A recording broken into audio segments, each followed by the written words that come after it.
Bom, boa noite a todos. Que a paz de Deus permaneça conosco, no nosso ambiente, nos nossos corações. Nosso irmão Cláudio e Ricardo vão cantar a música do Padre Germano para a gente preparar o nosso ambiente para a mensagem da leitura.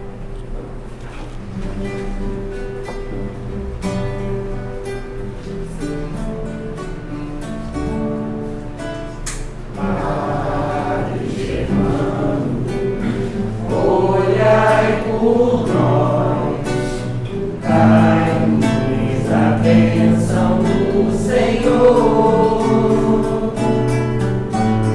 Padre Germano, olhai por nós, mostre-nos o caminho do amor. Espírito simples, mas superior, sempre pronto para nos amparar. Espírito vivo e fundamental, Padre, seu amor é imortal.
Obrigado, Cláudio.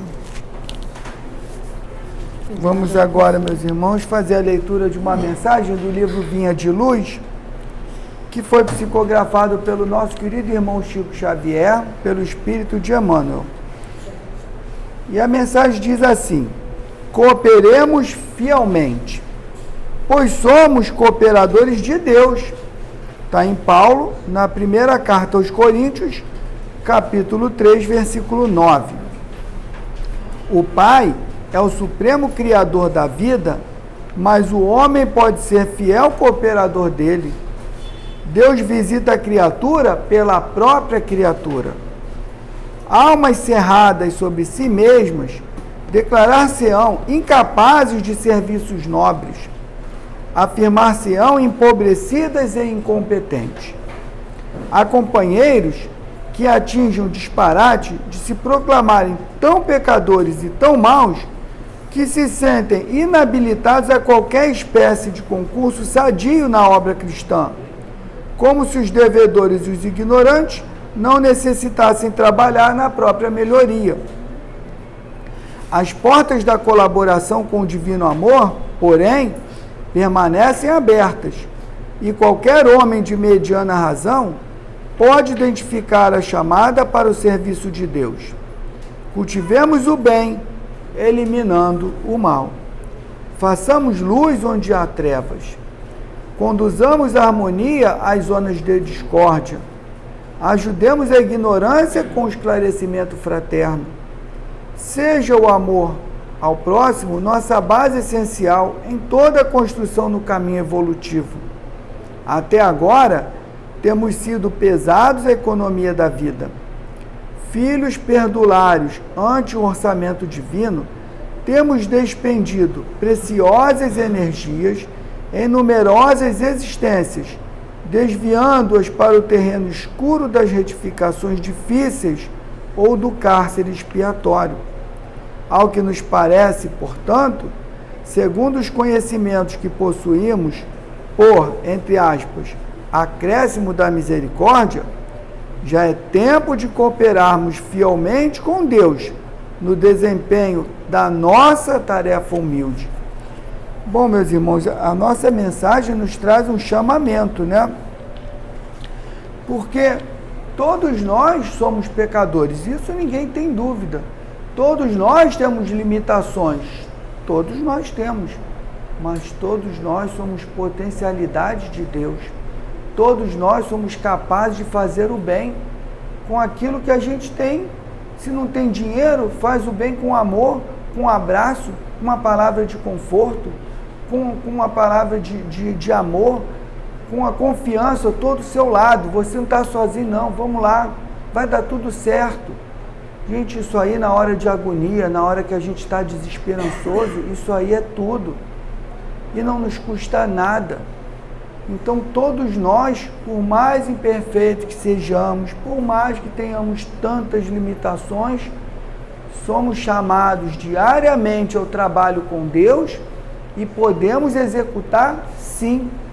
E como a mensagem nos traz, todos nós, com as nossas imperfeições, precisamos exercitar o amor ao próximo para que a gente possa evoluir.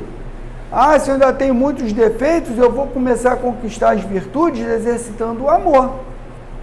Então, nenhum de nós deve ficar paralisado por se sentir indigno de fazer o bem. Porque fazer o bem é trabalhar com Deus, é trabalhar com Jesus, é trabalhar com a espiritualidade, com os mensageiros de Deus. Como a mensagem começa aqui, Deus faz o bem pelo homem. Somos nós os instrumentos de Deus para ajudar o nosso próximo. Assim como muitas vezes nos nossos maiores momentos de agonia, vai ter sempre alguém lá que por um acaso apareceu ali. E a gente sabe que o acaso não existe. Foi enviado de Deus e ouviu o chamamento. Então, meus irmãos, todos os dias Deus nos convida a fazer o bem.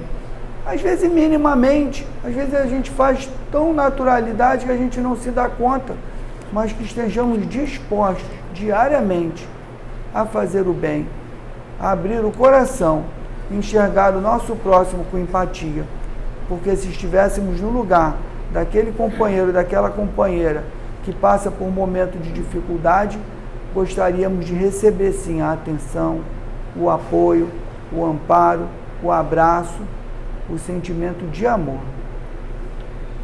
Vamos agora, meus irmãos, elevar o nosso pensamento a Deus e agradecer a Deus, nosso Pai, por mais esse momento, por mais oportunidade de estarmos reunidos na casa de Deus, e agradecer ao Pai por mais um dia que vencemos. Ah, muitos de nós pensarão: ah, mas o meu dia foi péssimo, não consegui resolver nada, estou com um problema gravíssimo. Mas Deus abriu essas portas, meus irmãos. E aqui a gente não está enxergando, estamos vendo os encarnados. Há milhões de desencarnados estão reunidos aqui conosco, cuidando do nosso corpo, cuidando da nossa alma, nos dando a orientação, o equilíbrio, a energia que a gente precisa para superar. Porque como o Chico nos ensinou, tudo passa, meus irmãos. Então vamos agradecer a Deus. O meu dia foi péssimo, obrigado, meu Deus, por eu vencer esse dia, por eu conseguir superar esse dia, ainda que o problema tenha ficado, mas a casa de Deus está aberta para me receber. Obrigado, Pai. Obrigado, Jesus, o nosso médico dos médicos. Obrigado, Padre Germano, pela dedicação ao trabalho dessa casa, a todos os trabalhos dessa casa, que nós não temos nem a mínima noção de como eles trabalham. E agradecer a espiritualidade amiga dessa casa, companheiros incansáveis nessa missão divina. Pedir a espiritualidade amiga que possa envolver, intuir, inspirar a nossa querida irmã Maeli, que fará uso da palavra essa noite, para que ela possa trazer a cada um de nós aquela mensagem que nos fortalece, aquela mensagem que nos esclarece, aquela mensagem que a gente precisa ouvir para poder sair daqui mais forte, mais confiante. E assim, Pai, agradecidos por esse momento, pedimos a permissão para dar por iniciada a reunião dessa noite. Graças a Deus, em nome de Deus, nosso Pai, está iniciada a nossa reunião E agradecer mais uma vez a nossa querida irmã Maélia, que já é da nossa casa, né? A gente já se apoderou dela. Eu já me sinto em casa. Já é da nossa casa. Então, mais uma vez, obrigado, minha irmã, Obrigada pela sua presença. Pelo Tá? convite, pela Gil. Obrigada. Queridos, boa noite. Boa noite. Ai, adorei esse boa noite. Boa noite. Boa noite. Muito bom, muito bom. Boa noite a todos. É uma alegria estar de volta. Realmente já é a extensão da minha casa, né? Porque eu sou do Centro Espírita Miguel, aqui pertinho. Então é uma extensão. Eu me sinto bem à vontade aqui e sou sempre muito bem recebida, com muito carinho por vocês, por quem está responsável pela direção da casa. Eu fico muito feliz. A gente chega aqui, já escuta a voz do Ricardo, já, né? Já fica animado, né? Que voz, né? Que presente, né? Assim, é uma das coisas... Além de cego, vermelho. É uma das coisas que eu mais admiro é o canto, né? O canto traz pra gente essa oração em forma de música, né? Trazendo pra gente já esse relaxamento, né? A gente escuta uma música, aquilo já vibra em nós, né? É diferente, é muito bom.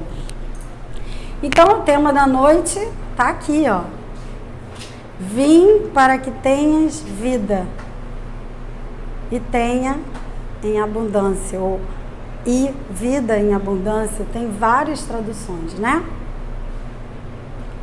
É interessante que a página já chama a nossa atenção para a cooperação, né? E a vida em abundância fala de cooperação, né? Na tua prece também você comentou sobre isso, né? Às vezes a gente leva um dia e no fim do dia o que a gente faz? Reclama. Nossa, reclama. Não foi como eu queria, não atingiu o que eu queria, não foi do jeito que eu pensei. E aí a gente esquece de agradecer, esquece de achar a beleza numa música, na natureza. É essa mensagem que eu quero trazer hoje.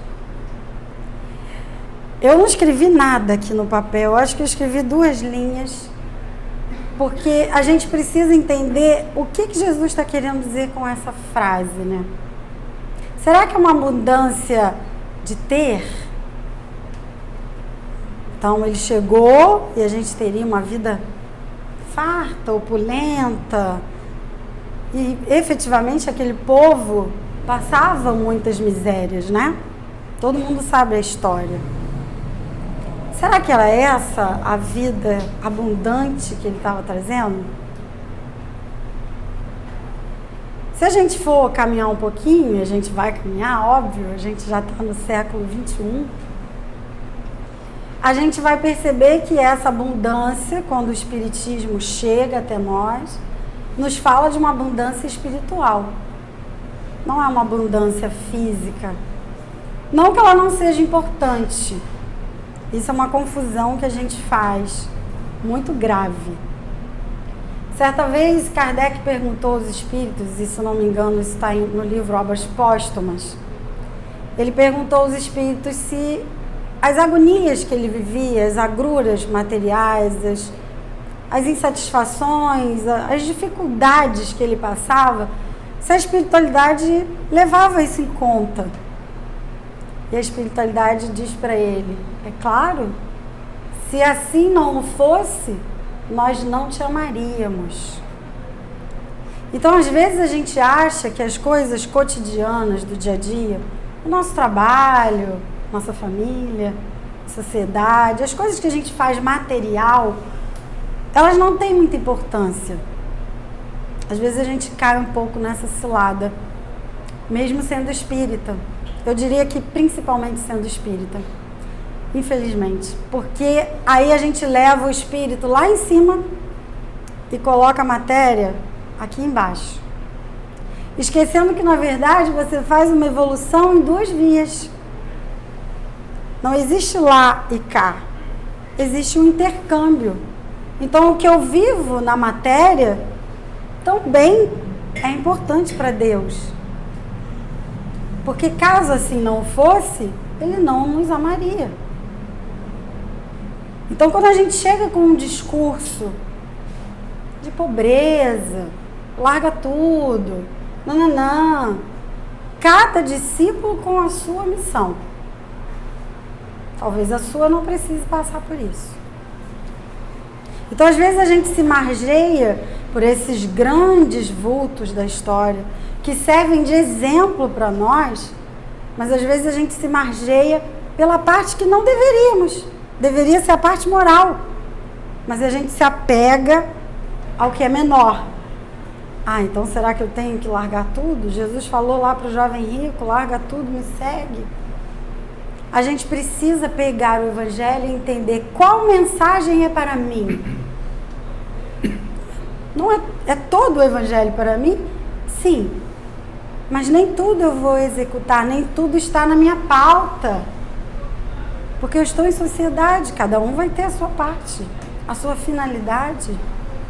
Cada um de nós tem um planejamento. Se assim não fosse, não precisava de cada um ter um planejamento. Vinha um planejamento só e lá vocês se entendem quem vai fazer o quê. Não, cada um tem o seu planejamento. Significa que cada um tem a sua capacidade, a sua habilidade, a sua forma de olhar a vida, o seu mapa. A neurolinguística fala disso. O seu mapa, cada um tem a sua interpretação. Cada um chegou aqui pelos seus motivos. Concordam? Os seus motivos particulares, singulares. E Deus não vai atender a todos igual. Isso é um outro equívoco. Deus vai usar de equidade, porque aí sim é justiça. Aí sim é justiça. Porque eu vou ver o que você necessita e te atender no que você necessita. Então, quando Jesus nos diz que Ele vem trazer vida e vida em abundância, é para que a gente entenda o nosso papel. Qual é o meu papel dentro da sociedade? Dentro da minha família? No meu trabalho? Às vezes a gente também faz isso, tá? De não, exatamente por não dar importância ao material, a gente não sacraliza o que nós fazemos no material. Então, muitas das vezes perdemos o hábito de orar nas refeições, de orar antes de sair de casa, de orar quando volta, porque o fato de eu voltar para casa tem que merecer de mim gratidão. Eu percorri o dia inteiro, como ele disse na prece, o dia todo. E eu cheguei aqui, e eu vou chegar na minha casa. Então, por a gente não valorizar isso, a gente vai tocando a vida. Sabe aquela música? Vou tocando em frente, vou seguindo a marcha, vou tocando em frente, e eu vou tocando. Será que eu estou vivendo? Ou eu estou sobrevivendo? Tem uma diferença. Sobreviver é quando eu entro naquele automático. Chego lá naquele automático, eu tenho que trabalhar, levar filho para a escola, fazer almoço, Isso é sobrevivência. Isso não é vida. Quando é que você para analisar a sua vida? Sacralizar o que você faz. Seja colocar um copo de água para alguém. No seu trabalho, na sua tarefa. Quantas vezes você olha para aquilo que está visível e percebe o invisível que aquilo está trazendo para você? Essa é a vida em abundância que Jesus veio nos falar. Ele ensinou para aquele povo, através das coisas mais simples, mais cotidianas, a sacralizarem a vida. Então, uma dracma perdida, uma moeda que não tinha valor nenhum, mas era valioso para aquele ensinamento, para aquele espírito que estava procurando. Percebem que nenhuma das situações ele disse, não, isso é bobagem. Não é? Ele pegava a vida cotidiana e fazia daquilo uma sacralidade. Mas o que a gente faz? a gente vai tocando em frente. E é por isso que a gente reclama, né? Como ele disse. É por isso que a gente reclama. E aí o que acontece? A gente não coopera. A gente não coopera. Porque à medida que eu reclamo, entro num pensamento de reclamar, tudo fica ruim. Como é que eu cheguei ao tema dessa palestra? Eu estava no metrô, daquele jeito que todo mundo sabe como é. Não preciso descrever, né? E aí entra um rapaz, na estação Maracanã, se eu não me engano. E naquele dia realmente estava puxado. E ele chega, abre a porta, ele diz: ninguém merece esse metrô desse jeito. Que inferno! E na mesma hora que ele falou, ao invés de eu olhar e julgá-lo, eu pensei: Senhor, como é difícil olhar a vida material e sacralizá-la. Porque depois de um dia de trabalho estafante, eu não sei o que ele faz. Não sei qual o sapato que ele calça. Qual é a atividade que ele desenvolve.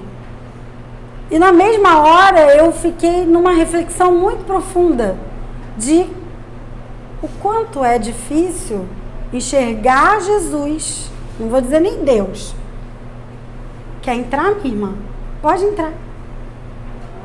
O quanto é difícil... Boa noite, querido. O quanto é difícil a gente enxergar Jesus quando a gente olha só para aqui. Quando o nosso olhar não está despertado, não está atento, não está olhando. Então, o quanto que a gente precisa transcender, o quanto que a gente precisa ir mais além, né? Para olhar para aquele metrô e entender que é um momento que todo mundo passa, muita gente. Mas tudo passa. Isso também. Mas a gente pega na reclamação, no reme-reme, porque tá fatigado, tá cansado, tá enjoado, não quer mais, e nananã. E o que acontece? Que horas que a vida em abundância vai chegar para mim? Mas eu não penso isso pelo lado espiritual, eu penso pelo lado material. Eu quero sair desse emprego, não aguento mais, preciso ganhar mais. Às vezes você realmente precisa sair. O ambiente é tóxico, você já aprendeu tudo que podia aprender. Sabe plantinha, quando está num vaso e a gente precisa transmutar ela de ambiente? Às vezes você precisa mudar de ambiente para continuar crescendo. Ok. Mas a questão é que a gente leva muito pouco em conta uma coisinha que a gente traz bem aqui dentro, ó. Cérebro, mente, pensamento. A gente não olha para isso. A gente não presta atenção nisso. A gente só toca em frente. Então eu tenho trabalho, filho, família, nananã, cumpri a minha agenda. Sobrevivi mais um dia. E a vida em abundância está aonde? Aonde ela está? Será que ele precisa voltar novamente? Porque ele veio para que a gente tivesse vida em abundância. Precisamos que ele retorne. Que até hoje a gente não conseguiu implantar vida em abundância. Porque a gente ainda fica achando que precisa dele, né? Para colocar em prática. É fato que sem ele a gente não faz nada. E foi ele mesmo quem disse isso, não sou eu que estou dizendo. Sem mim não podeis nada fazer. Se eu não me engano, está no Evangelho de João. Mas ficar esperando só ele não é o caminho. Precisamos nós tirar a pedra, como ele fez com Lázaro, para que ele entre e nos tire de lá. Mas o que a gente resolve fazer? Tranca a porta. Pelo lado de dentro, que a maçaneta está na tua mão. E aí o que você faz? Você tranca a porta. Reclamando, resmungando, A culpa é sempre do outro, o outro é terrível. É porque você não conhece meu pai, não conhece meu patrão, minha mulher, meu marido, quem você queira aí colocar, o outro. Não importa. A nossa vida é a gente quem faz.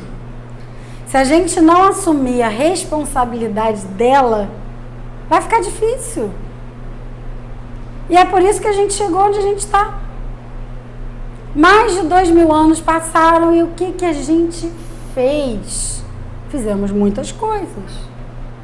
Mas o que a gente fez lá bem dentro, que é como a página falou, a gente caminha muito pouco em cada reencarnação. Por quê? A gente resolve ficar no mesmo ciclo, sem refletir sobre o que a gente pensa, sem perceber o que a gente sente e simplesmente toca, como se a gente fosse gado. Então, para que a gente tem a razão? Para deixar qualquer pensamento vir, ele chega e eu digo ok. Você não é a sua mente. Aprenda a dar rédea nela, domar, como Kardec falou. Eu preciso domá-la. Ei, estou pensando 3 dias nisso aqui, não vou pensar mais nisso aqui. Isso aqui eu vou resolver na hora certa. Não vou pensar mais nisso. Aprenda a dar comandos. É a mente que te domina ou é você que domina? Quem está dominando? Porque se você vai de roldão, fica olhando notícia, olha rede social, aí vai ler, não lê nada que seja útil e verdadeiramente profícuo para uma vida em abundância, mergulha numa série no final de semana, porque afinal de contas está quase chegando, amanhã já é sexta, dá no fim de semana e tchau, não quero saber de nada. Isso é vida em abundância? Tem alguma correlação com o que Jesus nos ensinou e nos deixou? Ele veio para isso. Isso é muito sério. Porque se ele veio para trazer a vida em abundância para mim, se eu não estou tendo vida em abundância, alguém está equivocado. E não é ele. Não é ele. Então a gente precisa ter responsabilidade. A vida é minha. Eu preciso dar as rédeas. Eu preciso conduzi-la. Tá difícil ir sozinho? Busca ajuda. Busca um terapeuta, busca um amigo, busca algo para que você tenha subsídios de lidar com a sua mente. Agora, deixar que a sua mente te contamine um dia inteiro, onde você só reclama, tudo tá ruim, nada tá bom. Aquela pessoa que você pergunta bom dia, só se for para você.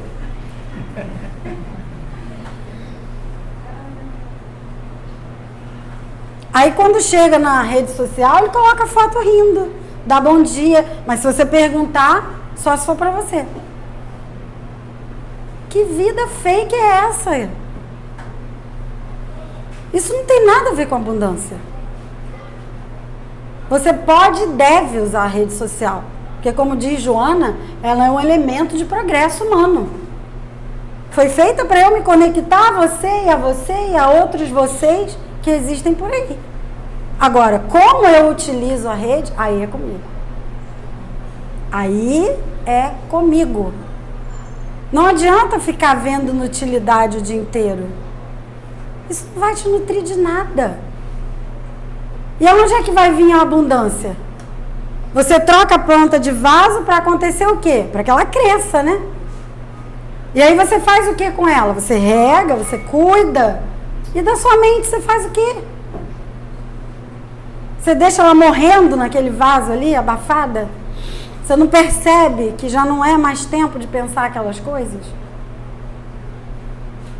Quando eu me deparei que eu era resmungona, eu fiquei com muita vergonha de mim. Maeli, tu é resmungona. É, sou. que eu preciso fazer? Mudar hábitos. Acorda mais cedo, vai ler uma página edificante, vai fazer oração, vai meditar. Ainda resmungo, mas muito menos. Alguma coisa você precisa fazer. Não dá para você deixar a coisa aí. Porque aí a gente diz, não sou resmungão, eu sou realista. É querer se enganar, né? A gente adora resmungar, reclamar, gente. É o que mais a gente faz. Tudo tá ruim. Nunca tá bom. Para ficar bom, você tem que entrar no jogo. Você tem que regar. A planta está na tua mão. O vaso é a tua mente. Mas só vai crescer alguma coisa se você rega. E rega com eficiência. Não é hoje sim, amanhã não. Entendem? São mensagens simples que eu quero passar para vocês. Mas quem está falando é alguém que vive isso na mente. A minha mente é uma tagarela. Resmungona, tagarela. Gosta de ficar no mesmo assunto. Eu tô desde 2015 em terapia, gente. É sério. Então eu não tô falando algo para ficar bonito. Tô falando algo que eu estou vivendo. Se você não começa um exercício forte, empenhado para mudar a sua mente, vai ficar difícil você ter uma vida em abundância. Outra notícia, não vai cair do céu.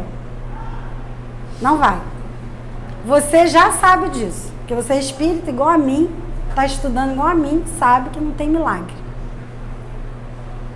Não tem. Ou você coloca a mão na charrua e faz a coisa acontecer, ou você vai viver tocando em frente.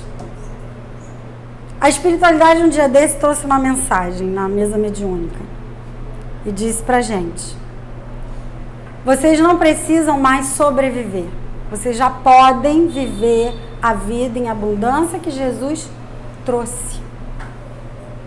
O que isso significa? Significa que nós já temos amadurecimento, estudo, conhecimento, tecnologia. E somos seres muito inteligentes. Só que pouco eficazes. Principalmente quando se trata de nós. A gente se coloca para baixo. O corpo tá ruim, a unha tá ruim, o cabelo tá ruim. Tá tudo ruim. Aí chega no fim de semana, você quer mostrar que tá tudo bem. Mas no dia a dia, tá tudo horrível. Você não conhece meu chefe. Tá tudo péssimo. Eu também já tive um emprego que eu não gostava. Levei 2 anos nele. Mas sabe o que eu aprendi? A sacralizar aquele lugar. E todo dia, quando eu chegava, abria meu livrinho da Joana, lia a página, fazia a minha oração. Todos os dias. E o dia que a vida achou que eu já tinha aprendido o que eu precisava aprender, eu saí de lá. Da mesma porta que eu entrei, eu saí. Então, quando a gente não está satisfeito com algo, quando algo nos incomoda, no corpo, na mente, no trabalho, na família, no casamento, em qualquer relação social, a gente precisa tomar uma atitude. Qual é a melhor atitude? Se eu analisar, se observar, perceber como eu posso fazer melhor. Porque acredite, você pode fazer melhor. Maeli, mas eu estou dando o meu máximo. Cuidado com isso. Força de vontade não funciona. Não funciona. Não funciona. Você pode colocar a força de vontade que você quiser em uma determinada situação. Você vai perceber? Não vai funcionar. Agora, se você usar da paciência, se você usar da análise daquele problema, se você orar, se você meditar sobre aquilo, pode ter certeza que daqui a pouco você vai achar a saída. Acontece que a gente quer ficar insistindo. A gente quer insistir. Tem uma porteira ali, você quer continuar igual gado, insistindo para abrir. Não vai funcionar. Eu sei que é decepcionante falar essas coisas, mas é que eu leio muito. E leio muito várias coisas. Não leio só livro espírita. E a neurociência está avançadíssima nisso. Eu preciso colocar a minha garra, a minha força de vontade numa direção correta. Caso contrário, eu vou ficar batendo naquilo. Não vai resolver. Vai dar um alívio. Mas daqui a pouco, sabe aquelas situações que voltam na sua vida? Você fala assim, engraçado, já assisti esse filme. Sabe aquele filme que você assiste no Netflix várias vezes? Então, isso acontece na tua vida também. Se você observar, você leva um período muito bem. Ótimo. Daqui a pouco, aquele problema que você achou que tinha superado, ele volta. Com uma roupa nova ainda por cima. Você fala, mas eu não passei por esse negócio lá atrás. Voltou. O que significa? Você está repetindo. Está repetindo o padrão. Na PNL a gente aprende que a mente é como se fosse um programa, como se fosse um computador. Tem vários programas lá dentro. Família, trabalho, dinheiro. Dinheiro, né? Dinheiro. Ninguém tem esse problema aqui. Saúde. São vários programinhas ali dentro. E o que a PNL ensina para nós? Que eu posso reprogramar cada um desses programas. Mas quem precisa reprogramar? Jesus? Ele está precisando reprogramar em você? Não te disseram que você é imortal, não? Você ainda não sabe essa notícia? Para mim, essa notícia é ótima. E para você?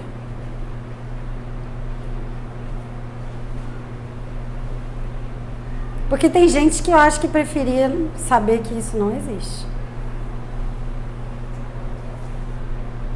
Então, quando eu vejo que a minha vida não tem fim, e que o que vai ter fim são só as experiências físicas que eu preciso realizar para progredir espiritualmente, é por isso que a gente reencarna, a vida toma outro gosto. Por que então não elevar o pensamento, ao invés de ficar resmungando? Por que então não olhar de outro ponto de vista? Entender, Senhor, realmente esse trabalho aqui é um desafio para mim. Mas eu sei que o Senhor me colocou aqui por um motivo. Eu devo ter alguma coisa para aprender. O que é? Mas a gente não quer fazer esse tipo de pergunta. A gente quer reclamar. Quem sabe assim a gente vai ser atendido? Afinal de contas, a gente chorava quando era criança, a mamãe vinha, dava peito, dava alguma comida. Não é? A gente quer continuar chorando as nossas pitangas, para ver se alguém traz a comidinha pra gente. Só que a gente cresceu. Esse período já acabou. Passou. Então é preciso colocar o espiritismo a nosso favor. Porque senão, para que ser espírita? Você sabe tudo isso que muita gente não sabe. Ou finge que não. Não importa. Mas você sabe e não coloca em prática. Você é uma centelha divina, um espírito. É um ser imortal. A palavra que você vai usar também não importa. Você entendeu o conceito? Que você não vai morrer? E aí, quando você voltar? Cadê a vida em abundância? Você teve a oportunidade. Não vai chegar lá reclamando, não. Ah, eu não tive. Nada foi favorável. O mentor vai chegar com uma lista do tamanho dessa mesa. Meu filho. Isso. Um vexame isso, né? Então, quando eu me descobri resmungona, sendo espírita, desde que eu sou criança, falei, gente, onde é que eu estou usando o espiritismo? Só para acreditar que existe espírito, que há comunicabilidade, que, né? Que não existe só esse mundo? Como é que é, Maeli? Vamos na vida prática. Como é que é? Onde é que você está colocando isso na tua vida? Senão não faz sentido, meus queridos. Ser espírita, não. Você saber tudo isso e não colocar isso a seu favor? Que desperdício. A gente lê, a gente quer estudar, se enganja no grupo, vem no centro, toma passa. E na vida prática,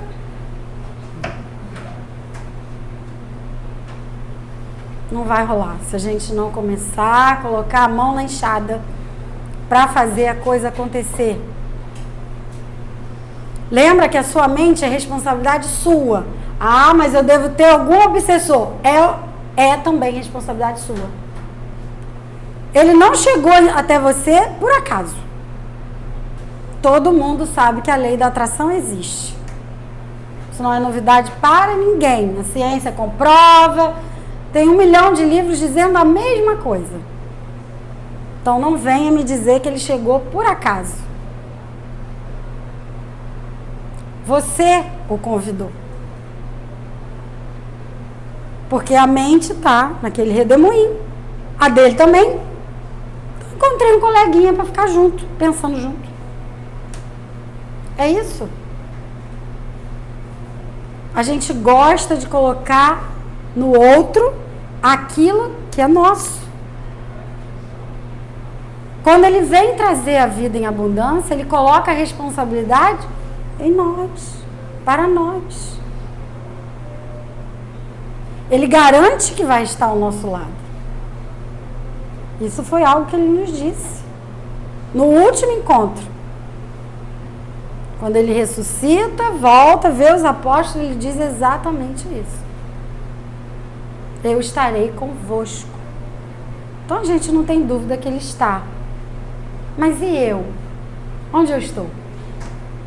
Tem um provérbio chinês que diz: se você está em um lugar pensando em outra coisa, é lá que você está, não é aqui.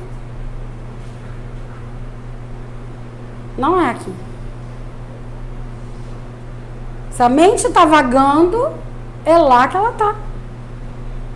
É só o corpo presente. Então a necessidade da gente meditar, que está muito em evidência, as pessoas falando de mindfulness, né? Que nada mais é do que você prestar atenção no que você está fazendo naquele momento. A Joana diz que você pode usar uma atividade física para ajudar a sua mente. Uma caminhada ao ar livre. Ah, não quero ir para academia, não gosto de musculação, que é o meu caso, detesto. Vai caminhar. Ah, mas eu adoro correr. Ótimo. Duvido, se você estiver correndo, se você consegue pensar num boleto para pagar. Não pensa. Ou você presta atenção no que você está fazendo, tu vai cair. É igual dançar. Dançar é outra coisa maravilhosa. É impossível você estar numa aula de dança pensando num boleto para pagar. Impossível. Você precisa aprender o passo, o momento que você bota o pé aqui, não sei o que para lá, o ombro para cá, não sei o que. Então busque algo que vai tirar você desse ciclo vicioso. Acorda mais cedo. Lê uma página, tem tantos livros que Emmanuel deixou para nós. Com textos curtinhos, Joana também. Lê uma página, faz sua oração, fica um tempo em silêncio. Ah, mas eu adoro olhar o céu de manhã. Então olha o céu de manhã. Se isso é o que te conecta, cuida das suas plantas, se você gosta. Faz algo para tirar você só daqui. Só do casa, carro, apartamento? Casa, carro, trabalho, apartamento, casamento, dinheiro. A gente precisa pensar em outras coisas. sem deixar de sacralizar o que você está fazendo na matéria. Tenha responsabilidade com o seu trabalho. Chegue no horário, cumpra as suas tarefas, mas sacralize-as. Você sabia que seu chefe não é o seu chefe? Eu descobri isso quando eu fui demitida desse emprego que eu falei.